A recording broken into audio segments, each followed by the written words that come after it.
diagnosis, let's start thinking for perfusion. So the name of this class is infection, but if you have an infection that goes wild, we call that sepsis, and just cascades to septic shock. And well, anybody in shock has a perfusion problem. So your number one diagnosis with anybody in any kind of shock is a decreased perfusion, right? We're not perfusing because our vessels are all dilated. So we're going to talk about that today, and we're going to talk about the plan of care, and we're going to kick it off talking about a girl named Erin Flatley. And I think both me and Wendy Pearson were able to meet her dad. Did you meet? I did not meet Dr. Flatley. Wow, I didn't know you met him. But we're both very tied to this story because we both had children that were young at the time that this event happened that we're going to talk about today. I know my Casey was 12 years old, and I know yours were young children too.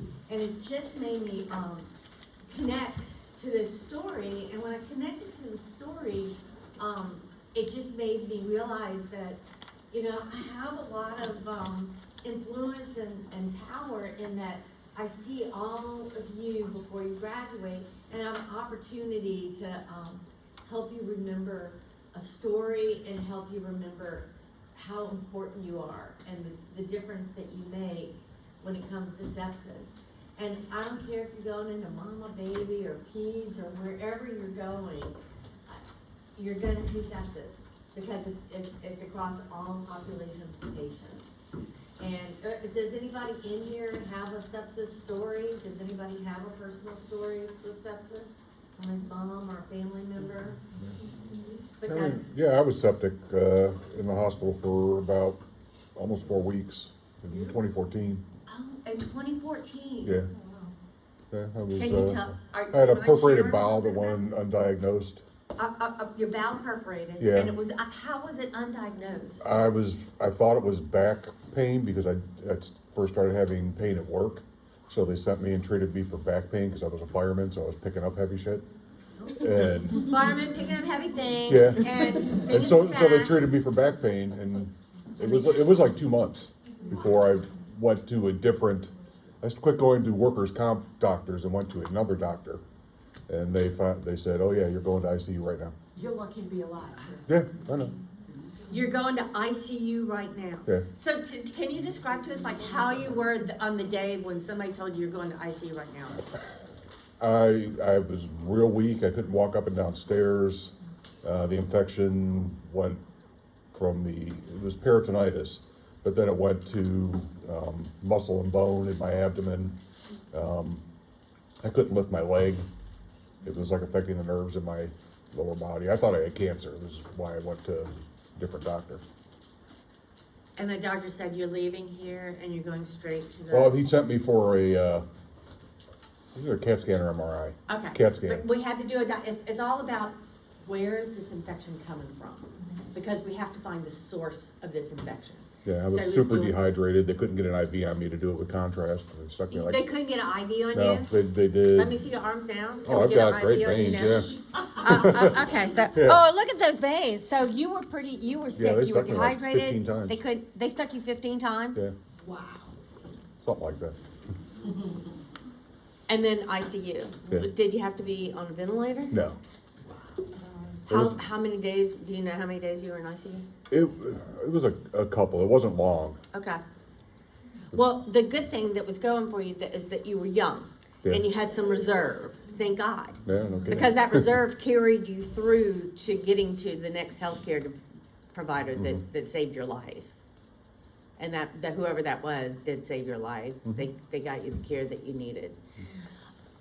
When I hear did you want to tell us anything No, else significant to share? Don't trust about workers' that? comp doctors. So, and there might be something to that, because who are they working for, really? Are they working for the business, or are they working for Right. you? So, and that's a whole nother can of worms, but so sepsis is everywhere. Who's seeing a patient in sepsis, septic, or a septic shock? Okay, so it's pretty prolific, and that's why I really embrace being able to share the story of Erin Flatley with you. Before we start talking, and I did ask you to read her newspaper story, did anybody get a chance to read it? I know y'all had a test. All right, so much more people have read it than, the week before the test. No one read it, but so we're gonna talk about her story and use it as a case study to explore sepsis. This is our page here, and I have your SLOs, your handout, which looks like this, and I have the slides. I do have the link to Erin's newspaper story that we're gonna talk about right now, that I did ask y'all to read before class, and you can join in. I do have a podcast. I love podcasts. It's a great for those of you who commute, listen in your car. That's a great thing for you to do while you're driving home today, is listen to this podcast if you haven't. I think pretty much everything that comes, she doesn't tell you anything that's not gonna come out of my mouth over the next 3 hours that we're together. This little video is just a nice little 2-minute video. This bundle article, the nurse's role, the 1-hour bundle article is very important for you to read. And I took a picture from that article and I pasted it below. This is gonna be a tool that we use to help identify how sick the patient is from sepsis. And everything below here is don't freak out, but I just have things to show in class. So everything below this is for me to show in class. This is the picture from that article, that's the required article that I have to read. And it tells you, okay, when somebody calls a code sepsis, let's start. This is the numbered order of things that you're gonna do. And this pictorial really helps you remember what you have to do first, what you have to do second, what you have to do third. I have a couple of links to some people's memories of their ICU stay where they had delirium, and delirium is very common with people who have been in ICU on the ventilator or who have been in ICU with sepsis. And then we're gonna end our time together, our last 15 minutes of our last hour. We're gonna build together a plan of care for Erin Platley and other people like her who have sepsis. And y'all, I just attended a webinar. I go to a sepsis webinar at least once a month, you know, virtually online. And I just attended one that said that, do y'all remember in professional behaviors we talked about you have to like get a translator for people who have limited English proficiency? Like that's a rule, that's a law, that's a right. You'll get in a lot of trouble if you don't activate that. Well, they just did a study on people with sepsis, and if they had limited English proficiency, they found that their quickness to getting the interventions was delayed because of that language barrier. So physicians were trying to go, like, you know, trying to find things from their history, and because of the language barrier, it was taking a delay, so then we had to get the interpreter, you know, by the time we set up the interpreter, you know, minutes are passing, so you can see that there's inequities even in the care of sepsis if you have limited English proficiency. But anyway, I go to a website called the Sepsis Alliance, and I take CEUs for free for the rest of my life. You all can join and get your CEUs for free for the rest of your life, so I encourage that. The SLOs for today, and of course you know that we make our test questions from the SLOs. It's important to review your SLOs before the class. So I want you to utilize the Q-SOFA, the SOFA, the SIRS, and I just want you to know about the Muse screening tools to identify risk for sepsis-related mortality. We're going to talk about that today and talk about it more the next time we meet. And then the big thing with anything that you're studying, you really should create a plan of care for them and apply everything that you study.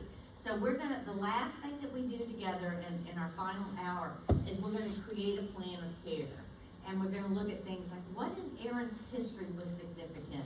What were the defining characteristics, you know, are her symptoms that she presented with? What kind of treatments did we institute? Labs, medications, what interventions, what do we teach, and what are our outcomes? And then I want y'all to be able to translate current evidence. So basically what I want you to be able to do is share with people what you need to do that's best practice based on the evidence, for caring for people with sepsis, septic shock, and DIC. I want you to be able to compare SIRS to the SOFA. SOFA stands for Sepsis-Related Sequential Organ Failure Assessment. It's just a tool that we use to see how bad the patient is. I want you to be able to manage the medications that we use when a patient's in septic or septic shock or DIC. I want you to be able to analyze the labs that we use for sepsis. And then I want you to be able to teach strategies that prevent infections, like central line infections, indwelling urinary catheter infections, and so on. Okay? So those are your SLOs, and that's where your test questions come from. So now I'm gonna start with my slides. And just sepsis is a big deal. I will never test you on statistics, like how many people die a year, or how, you know. But I'm just letting you know that they're big numbers. Like 7 million to 9 million die globally a year, one death every 3.5 seconds. Over 700 people die each day from sepsis in the United States.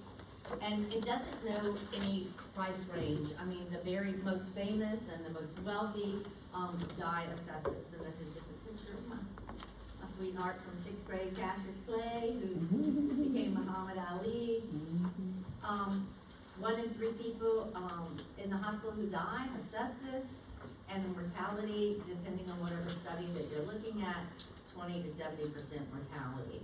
And this is what they look like. And I know that those of you who've gone to clinical with Ms. Blair Harrison has seen a patient that has looked just like this. And that's how your septic shock patient looks. And we learned in Oxygenation 1 that what type of patient is gonna be in ours on the ventilator? The septic patient, but big numbers of your R patients are because they're sepsis and they're leaking fluid in their lungs. So you can see that we're connected to the ventilator, we're intubated, we have that big pressure bag, so we have an arterial line or our CVP or both. We've got suction canisters. That's how our patient looks in septic shock. And unfortunately, there was a charity grad named Cassidy Pressenbach who had an IUD inserted. They decided they were going to have enough kids, they were going to have IUD, and so she had the IUD, and she was sent home, and she developed sepsis and went to septic shock, and she was a nurse who went to West Jeff and was fighting for her life in that ICU. And unfortunately, one of the big drugs that we give for sepsis is hypoperfusion, and they're not perfusing. And we shunt, you know, in crisis to our organs, to our big important organs, right? So we don't have really good blood flow to our fingers and toes, hands and legs, and they start to turn cold. And then we hang the life-saving drug that will squeeze their vessels to increase the blood pressure, to increase perfusion, and that's norepinephrine. And that will also clamp down on the peripheral circulation.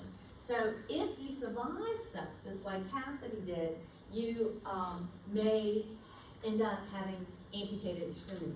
I had a patient last week that she went to some Ochsner, and she got antibiotics didn't work, ended up becoming septic, gave her vasopressors. She got both below the knee amputations and both of her fingers, like all of her fingers. How old was she? 74. She was 74. It's just. So the very old are at higher risk and the very young are at high risk. So were you a student taking care of her? Yes. So, and she was in the ICU? We were on med-surg floor. Med-surg. So what was she looking at like when you came? Hello. Up and awake, talking to me. Up and away. She'd already had the amputation. Yeah. Still very pleasant. Yeah, very. She has a sitter. She looks great. She don't even look 70 something. No, very positive. And that's wonderful, you know, Yeah. because life is precious, and I'm sure she had family members that she loved. Her daughter was there. say grandkids and Yeah. stuff like that. So, you know, these patients that we're caring for are loved very much by their families. And we have to really realize how important what we're doing is. Because, you know, if you save my mom one day, or save my daughter, or one of my boys, I'll be indebted to you for the rest of my life. And it's just that we're at the bedside with these people. And we are the ones that notice things. We see those cues. And we have to acknowledge that in our head and put together the pieces so we can pick up the phone and do the SBAR and get the rescue things that we need for these patients. It's just, life is precious, and you just have such a huge responsibility.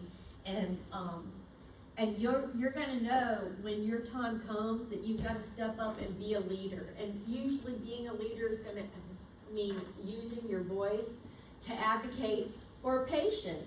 You know, you may just have to tell somebody, I need to get you to an emergency room now. You know, somebody needs to step up and lead when things are going nuts. Like, if things were going nuts with you, you were being treated for back pain and you're getting worse and worse and you can't climb the stairs and, you know, so somebody needed to you had to advocate for yourself, you know, which is great. A lot of times we have to do that. So there is life after sepsis, but it often is different. You have to adapt to your new life after sepsis. So up to 60% of the sepsis survivors experience worse cognitive functioning. 1.4 million people survive sepsis each year, so that we have a lot of sepsis survivors to teach and to support. 1/3 of all sepsis survivors are rehospitalized, and the older people, like the 74-year-old that you see, have 1 to 2 limitations in their daily activities when they go home. You know, so think about her, the woman that you took care of, like when she goes home, is she gonna does she have to have somebody help her get into the shower? Does she have to have full-time sitters now? And she didn't have that going on before she came, so your life does change. And we have a big role in the education and communication to get the support that they need to go home and live their new life. In the United States, every day there's 38 amputations going on that are related to sepsis. All right, so we are on the 3rd definition of sepsis, and it's a life-threatening organ dysfunction from a dysregulated host dysfunction in response to infection. So what does that mean? It means the host is our body, right? So our body gets dysregulated from sepsis. It's inflammation gone wild is what's happening in our body. And a subset of this inflammation, gone wild sepsis, is septic shock, where we have a circulatory collapse. We don't have a blood pressure that perfuses us, and the cells are gonna die if we don't rescue the patient. So when you think of sepsis, I know today's class is infection, but everybody, you need to think hypoperfusion, because sepsis is hypoperfusion from head to toe and in all your organs. So we're gonna talk about Erin, and I kind of have a time limit, and y'all can help me like recall her story. So she's a young 23-year-old girl, and she's gonna have what? Hemorrhoidectomy surgery, right? She's told her friends, I'm gonna have oral surgery because she's kind of embarrassed. And so what happens? She goes to a fancy hospital, a couple of hours away, has her surgery, and within 6 hours, she's back home, right? But what's her big problem when she gets home? Pain. Pain. It's like crazy, horrible pain. And so the mom calls and says, hey, I need to get, some pain meds. And where's the surgeon that just operated on her? He's gone out of town, right? So somebody's covering. And they said, well, you gotta come in and see me if you want me to write a pain prescription. It's like, I'm not taking my daughter anyway, she's in so much pain. So then what happens? The next door neighbors, a doctor-wife duo, good friends of the family, they come on over and try to help. So he's like giving her a prescription for Demerol, and they got some Toradol at the house. The wife comes over with a syringe and gives her a Toradol injection, right? And they end up giving 2 or 3 Toradol injections, and then finally, the mom says, what? This is crazy, she's in way too much pain, she's having a horrible night, so, by post-op day 2, she drives to the closest hospital, which is 5 minutes away. And that hospital is Meeks, and she gets there like 7:30 that morning, Friday morning. She gets there, and, they have an emergency room doctor that almost saves her life. So what goes on there? The ER doctor sees her, draws some blood.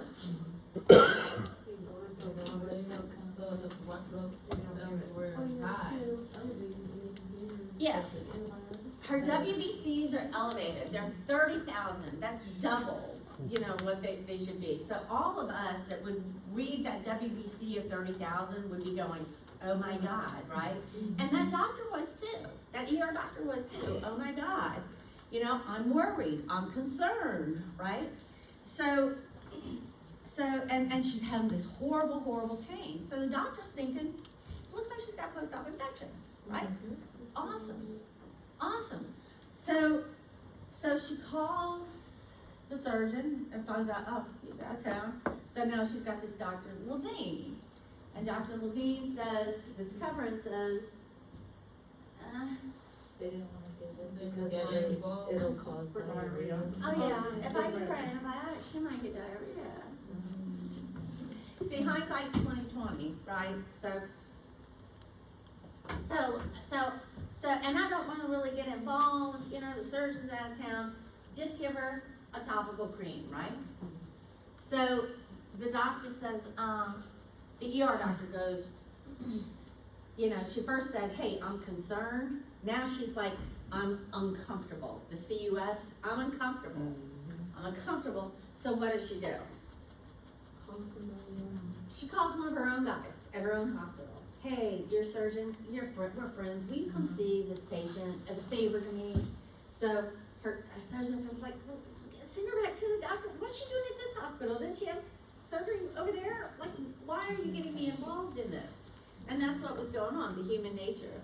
These doctors not wanting to get involved in somebody else's patient. And so the friend doctor at her hospital comes to see the patient and goes, well, what did the guy on call say to do? Give the cream? Well, just give her the cream, and so he really just didn't want to get involved, right?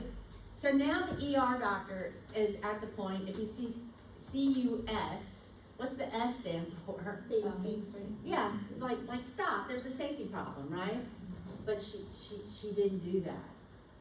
What she did was say, well, okay, I'll send her home with the topical cream, knowing that didn't feel right to her. So she dropped the ball. So when I talk to you about, you'll know when it's your turn to be a leader, when you feel like she felt, all she had to do was take that other step. I'm gonna leave, I'm gonna admit this patient, I'm gonna do a 24-hour observation, I'm gonna do something, but I'm not sending her home with a top, I don't feel right about that. But she failed to do that. So she sent her home. So she gets home and she just gets worse, right? What happens now? And the family wasn't told about the 30,000 WBCs. So she gets home and now what? Yeah, she's all distended, her abdomen's all third spacing fluid, it's all distended, her bowel's probably not functioning well, and she can't, she's taking 6 baths, she's even getting in the bathtub, she said, I wish I never had this surgery, right? So that's what everybody says when you have a post-op complication, I wish I never had this, and I've been there before with my parents, with my dad. So, doctor, nurse duo come over to help, and what do? They have an in and out catheter over at the house. They got cord all in it, them all in it. All right, so everybody raise your hand. On my honor, I will never take my in and out catheters from the skills lab into my neighbor's house. Thank you. What we are all gonna do is get our car keys, and we're gonna get that neighbor, and we're gonna get them in the car and take them to the ER. All right? So, get rid of all your skills lab stuff. Throw it away. So, you know, the nurse neighbor goes, ooh, this urine is stinky, it's scant, it's horrible, you're gonna have to go to the hospital. So, bright and early, like 6 o'clock in the morning the next day, they go back to the little close by local hospital.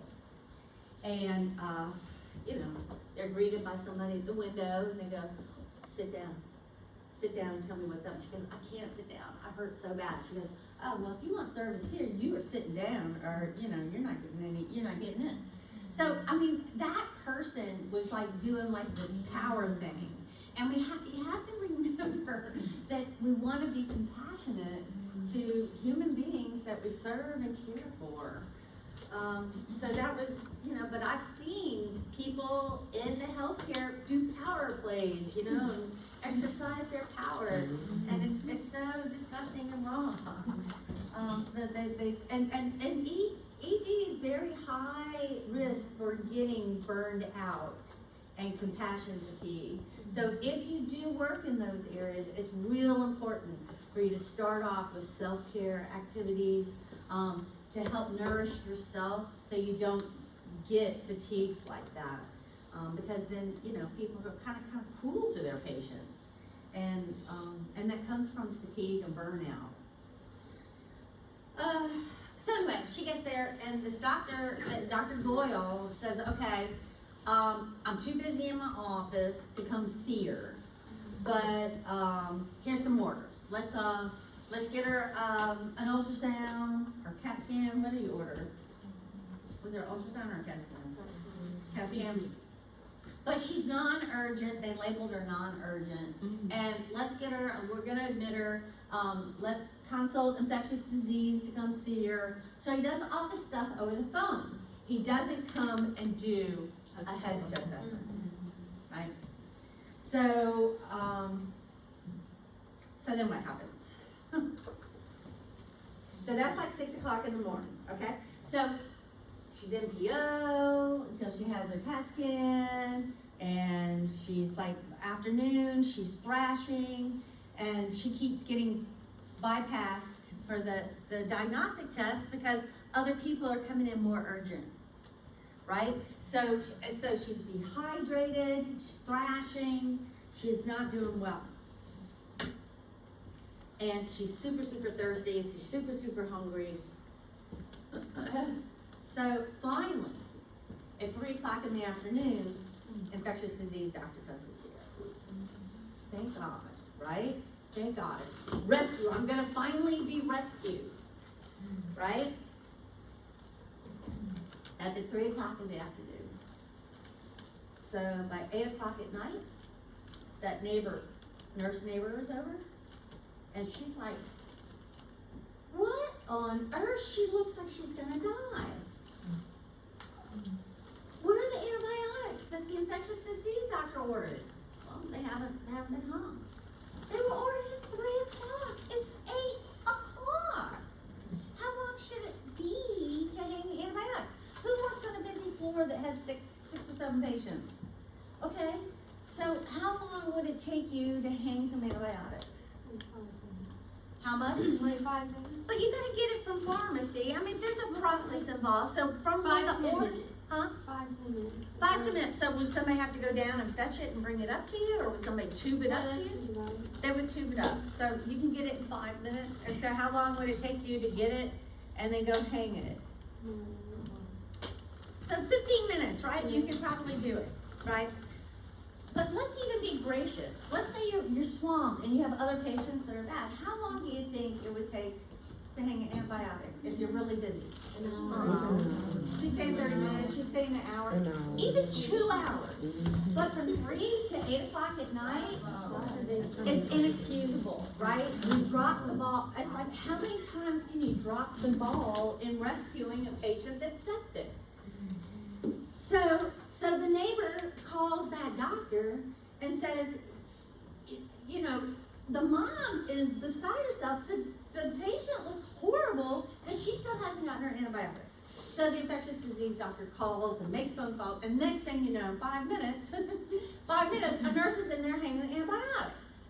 All right, so we think, oh God, you know, and that's the time. And Dr. Flatley, her dad's a dentist.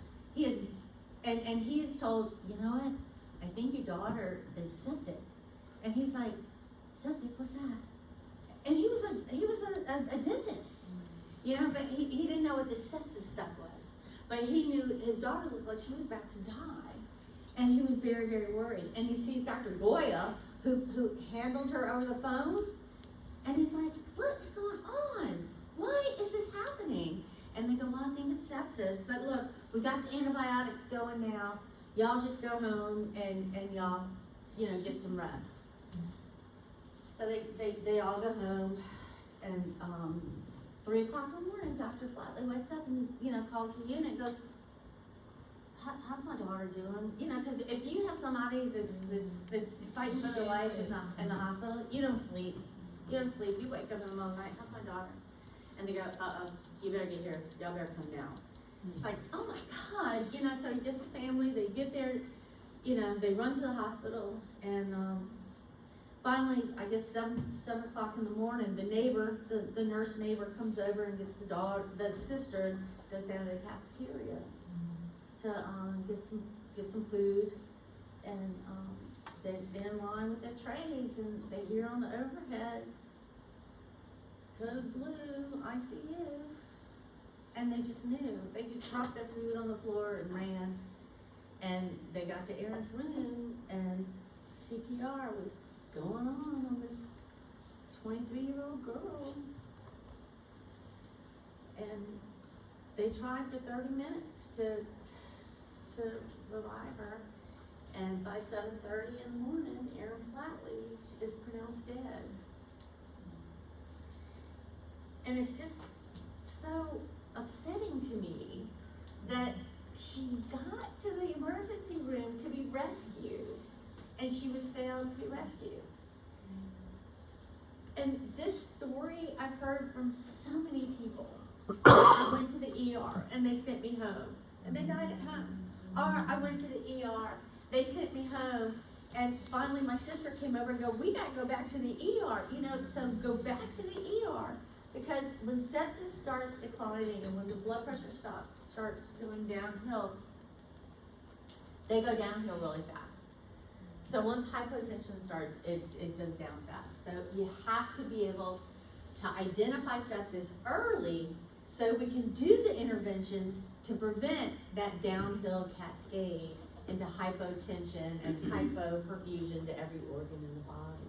But sometimes they think the family is just being overzealous. Oh, they just had this, and they're like, oh, you don't know what you're talking about, and stuff like that.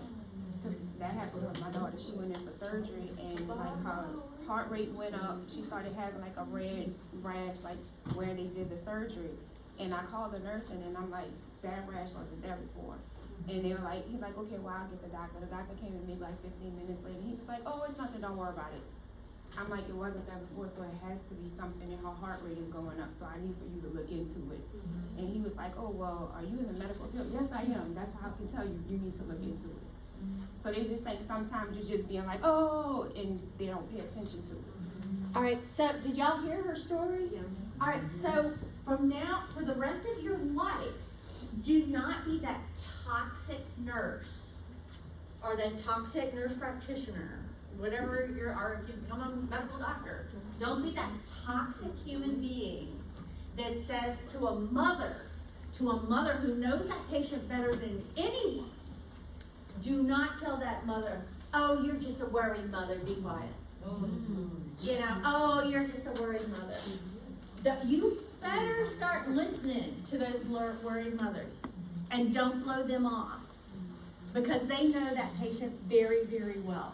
And if they're concerned, you better be concerned, right? Because we've done that too often, too long, and I'm glad your daughter made it and it's okay. Did she have a post-op infection? Yeah, she did. Because it started off like before it, like I said, it wasn't there, and then she was just kinda like, oh, my stomach, and I looked, I'm like, all right, I see it, and then it started getting bigger, like Spreading? over a time, like maybe over an hour and a half.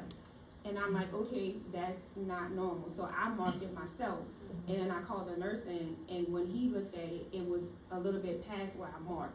So I'm like, there is something going on right here, and I need for y'all to look into this, because my daughter came in for one thing, I'm not letting her not leave the hospital, I'm not letting her be in here, and something else is wrong with her. Okay, so you had to be the leader. You had to overstep that doctor and that nurse and say, I'm leading. I'm gonna advocate for this patient, my daughter, because no one's gonna advocate more fiercely Then I than am. than you. Right, so the system can get very messy, the medical system can get very messy.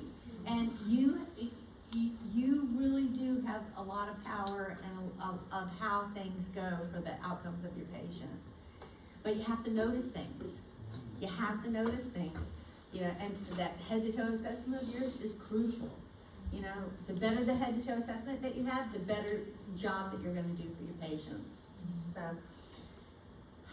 you know, somebody told me when my dad had a post-op infection, and he was just coming out of the OR took 2 times long, and recovery room took 3 times as long. I knew something was wrong. I saw my dad, he was all pale and delirious, and I saw the O2 SATs thing on the floor under his little bed in the your pre-op, post-op area.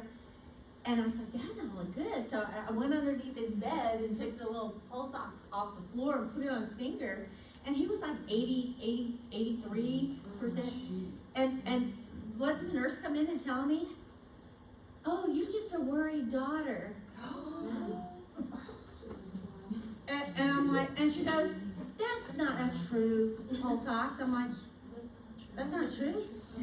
And I took it off, put it on my finger, it was like 100%, and I was like, put it back in my dad's, it was 82%. I said, no, it's faulty. I'm like, that expensive machine is faulty? And then they go, yeah, let me go get like this little mobile unit. And they brought the mobile unit over, and I'm like, oh, so you can bring that little dinky thing over here to his fault? All right, well, put it on. It was like 82, and I'm like, she goes, well, I can tell you're just a nervous daughter. I'm like, I'd have been like, girl, why are you standing here talking to me? Take care of my daddy. Like, what we discussing here? I don't care if it's faulty or not. Go take care of my daddy. like, she doesn't know what she's I'm like, talking girl, I'm about. about to have this conversation. I was like, You know- is this how you talk to people? You know, so it's almost like I'm a spy when I go to the hospital. You know, like, how bad can people be? And they can be kind of disappointing. I've been disappointed way too many times, and that's why this whole thing is so important to me.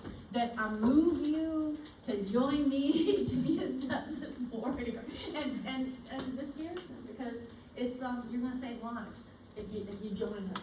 So, you know, Dr. Flatley went on, and he became obsessed with this sepsis stuff, and he ended up suing the doctors, and got some money, and he created the Sepsis Alliance. That's where I go and get all my CEUs for free. Because of Dr. Flatley's work that he's done and policies that he's helped make, we have come such a long way in educating the public for sepsis. What are the signs of sepsis? You know, every human being in the public needs to be, educated on this. But certainly the healthcare providers, because if a patient comes crawling into your ED and you don't save them, that you treat in street, get them out of here, get them out of here. And then they go home and die. Like little Rory, there was a boy named Rory in New York, in, what year is that? 2012, that he had sepsis. He skinned his knee on the playground, and on a blacktop on the playground, and he went into a New York hospital, and they gave him some oral antibiotics and sent him home. But they didn't do that nurse did not do the education that needs to be done. I need you to come back here if you have a fever of 100.4, if you have pain that's if you have if you become lethargic, or if you experience modeling, and modeling are like these blue purple spots, usually on the trunk, can be down your thighs, that's a sign of sepsis going downhill fast, you're dying. And if you see modeling, that should have been part of the education, and the family just looked at all these blue spots and go, well, we just went to the ER, you know, like, just take your antibiotics, you know? They didn't realize that he was going downhill because of lack of teaching. So you see, if we don't do our discharge teaching, and you can't just say the word modeling, you have to describe what modeling is, because they don't know that vocabulary word, you know? So it's like we have a big role to play, and we can make such a big difference. Back in that time, we were using the SIRS criteria to define sepsis. You know, if you had 2 of these symptoms plus a known or suspected infection, we define sepsis that way. But now we define sepsis as the host has gone wild, right? And we're starting to have hypoperfusion.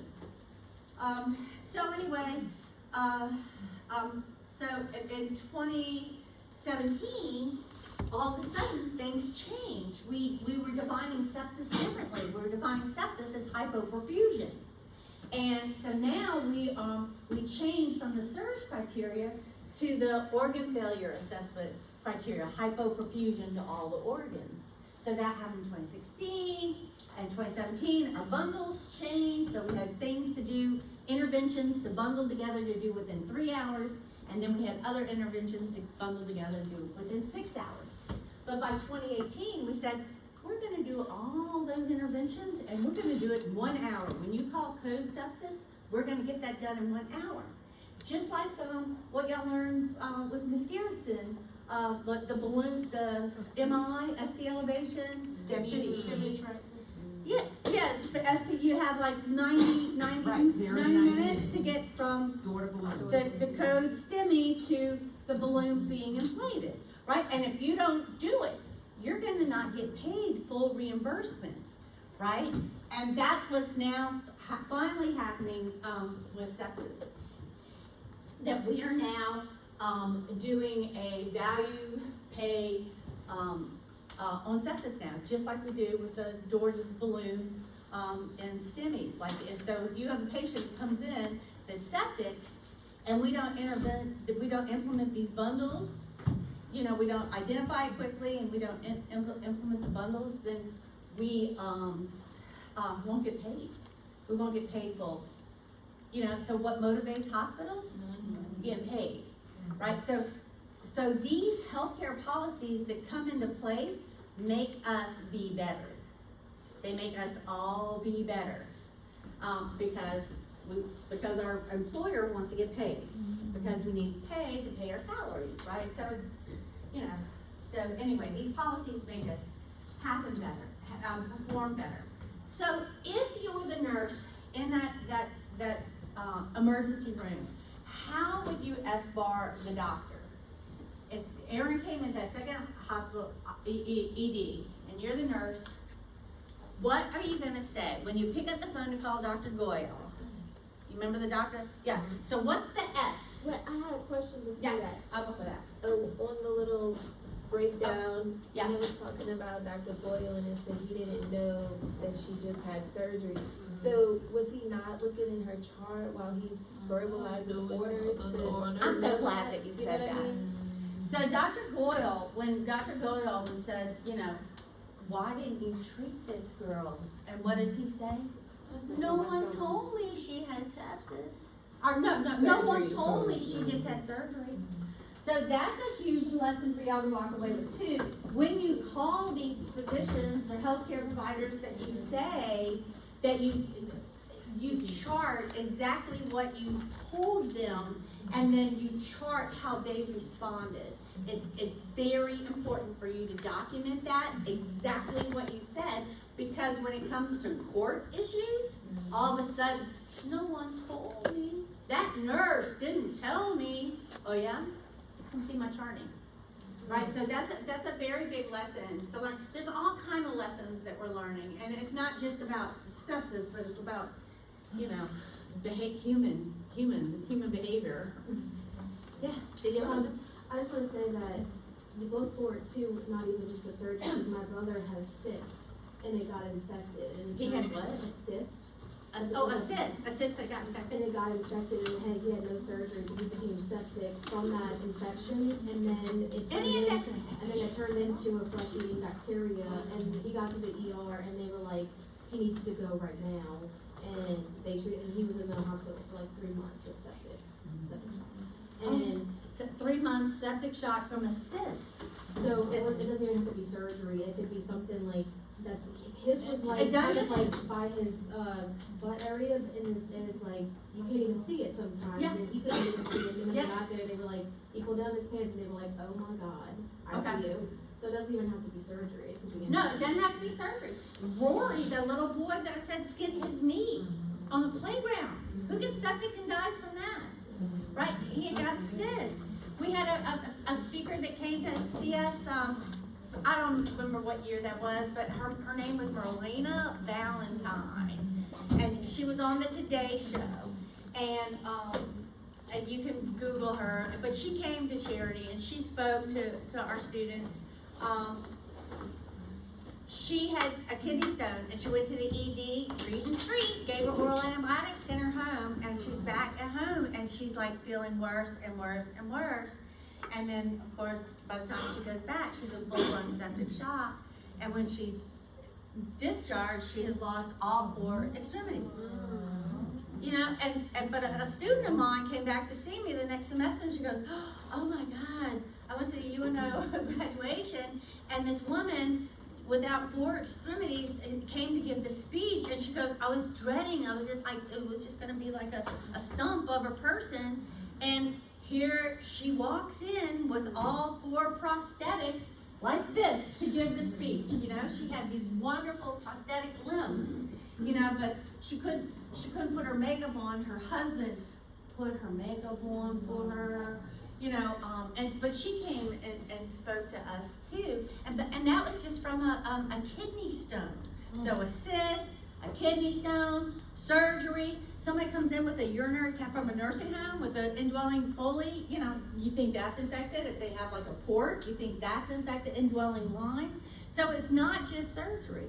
It's anything that can cause an infection, right? So the S bar, so S, just a real quick, what's this situation? We're the nurse, we wanna call Dr. Goya. What's the situation? I have a 23-year-old female. sepsis. I've got a patient here that looks septic. Perfect. All right, so what's the background? We had surgery. Just had surgery, all right? 2 days ago, just had surgery 2 days ago. All right, and then what's the assessment? The white blood cells crazy, and pain rushing in The back. urine. Wasn't her stomach destroyed? Right, extended abdomen, can't pee, stinky urine, scant, right, neighbor's captor, all of those things get reported. And so now what's the R? I recommend You come down here. Come here. come here, see her right now, or even more, come here, see her now, and do you want to implement the sepsis bundles of care now? Right? So that's how we use our voice to get what the patient needs, because this is a perfusion problem. Now, this is, I'll just do this slide and we'll break, and I'm sorry, we talked a little bit more than we Yeah, usual. we're breaking to go home. Huh? Class is over in 10. Huh? Class is over in 10. Oh, well, it's Class is over now. Class is over at 10:20. Let her talk. Let her talk so we can go home. Can I do this one slide? Yes, yes. Oh, I have till 9:30. No, you got 10 minutes. You got 10 minutes. I have 10 minutes. Yeah, 10 Okay. minutes. Thank you. Thank you very much, because I'm super crazy. Class ends at 10:20, not This is the 10:30. host gone wild. This is what's going on.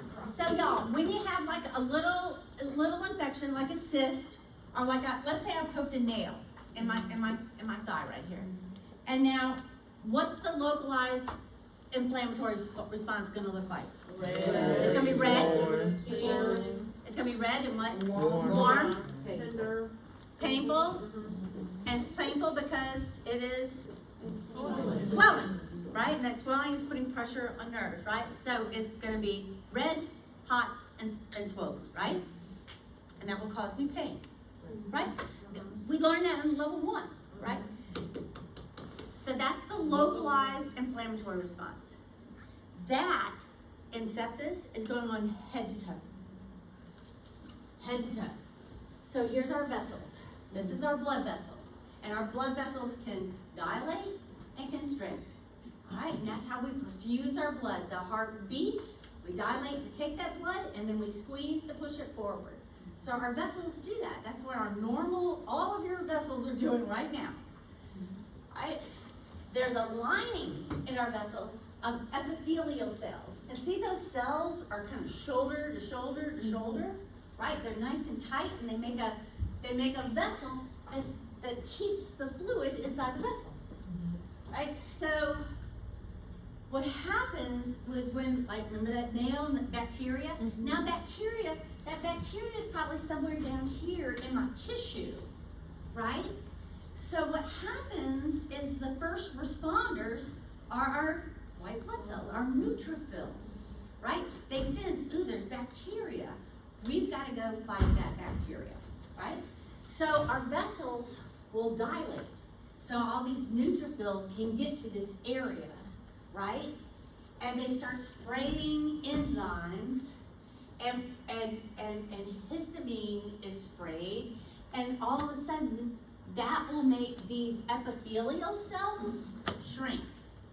And when they shrink, fluid can get through them. They become, the vessels become permeable, leaky, right? But we're dilated, so all these neutrophils can get here, and so now we got these leaky vessels, these little holes. Look, the neutrophils can get out to that bacteria and start killing bacteria, right? But then what else? So remember, the host is dysregulated, the host is going wild, our body's going wild now. And we've seen this before, where we have all these platelets coming to the rescue. Y'all heard Ms. Garrison talk about calling off platelets when we're having inflammation in the heart. Well, calling off platelets, these platelets want to come, find the bacteria, and clump around it to kind of keep it contained. So we got calling off platelets, big numbers of platelets are on the scene, and they're clotting up. They're causing like little clots to wall off the bacteria. We got neutrophils, so we already saw what happens to your WBCs. Neutrophils are really high. Remember, they were 30,000. They got up to 80,000 before she finally died. So we have dilated vessels, and so when our vessels dilate, we'll feel that warmth. Because the vessels are dilated, and they're dilated. Now we'll see red because the vessels are dilated, and then because fluid is leaking out, we see swelling, right?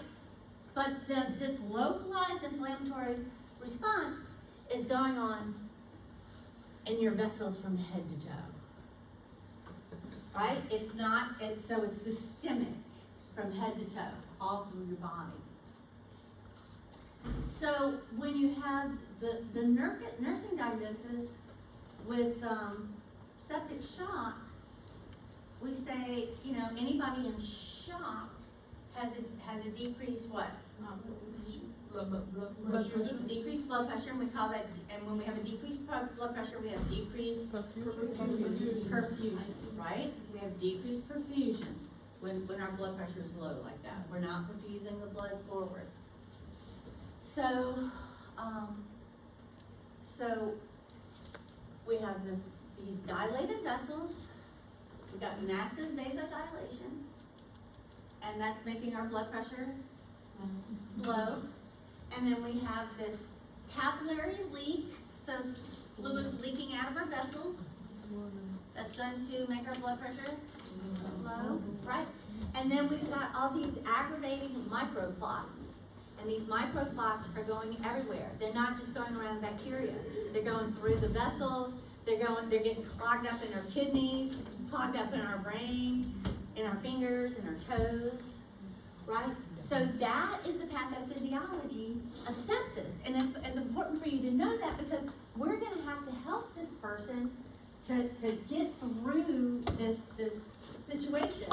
And it may take days, it may take 3 months, you know, but we're going to have to try to rescue him in the ICU. How long was your brother in the ICU? He was in ICU for 2 months, and then he had to go to rehab for a month and a half. And that's the aftermath of sepsis. If you live through the sepsis, there's usually a rehab phase.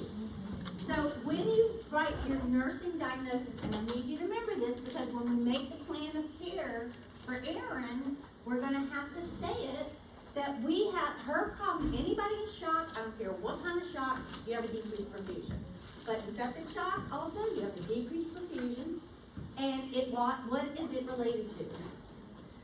Well, so we got that vasodilation, and what else?